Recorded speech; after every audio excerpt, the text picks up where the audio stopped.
చేశారు.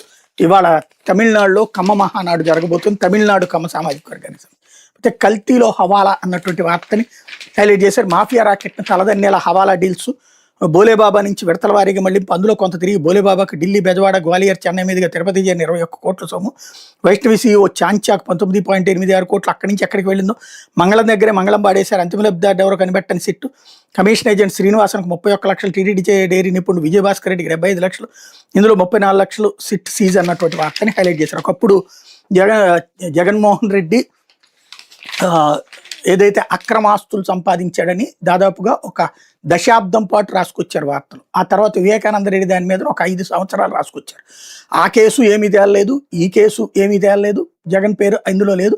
అందులోనేమో ఇంతవరకు సిబిఐ ఎలాగే దాన్ని వాదించాలో అర్థం కాక ఏళ్ల తరబడి సాగదీస్తుంది. ఇప్పుడు ఇది పెట్టాలన్నటువంటి, అంటే మేము బురద చల్లేస్తాం, మీరు తుడుచుకోండి అన్నటువంటి. ఇదివరకు గనక ఒకసారి గుర్తుందా, ఎలక్షన్స్ ముందు రాసుకొచ్చారు, అదేదో షిప్లో డ్రగ్స్ అంటే వీళ్ళే దాంట్లో రాసుకొచ్చారు. విజయసాయిరెడ్డి ఎక్కడికి వెళ్ళాడు ఒక మ్యాప్ గీస్తారనమాట వీళ్ళు. ఆ మ్యాప్లో విజయసాయిరెడ్డి తీసుకొచ్చి అక్కడికి డ్రగ్స్ ఇస్తే దాన్ని సజ్జల రామకృష్ణారెడ్డిను సజ్జల భార్గవ్ కలిసి పొట్టాలు కట్టి వీళ్ళకి అమ్మారు అన్నటువంటి కోణంలో రాసుకొచ్చినటువంటి నీచ జర్నలిజం అనేటటువంటిది వీళ్ళకి మాత్రమే చేతనవుతుంది. ఎవడినైనా సరే దొంగని చేస్తారు. అదే సమయంలో ఎంత దొంగనైనా కాపాడుకొస్తారు.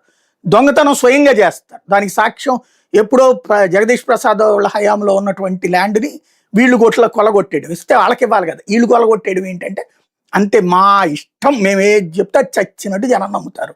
మేము ఆ నమ్మేటట్టు రాయగలం, దానికి తగ్గట్టు ఎవడన్నా దాన్ని కాదంటే వాళ్ళ మీద మేము బురద చల్లగలం, వాళ్ళ క్యారెక్టర్ అసాసినేషన్ చేయగలం.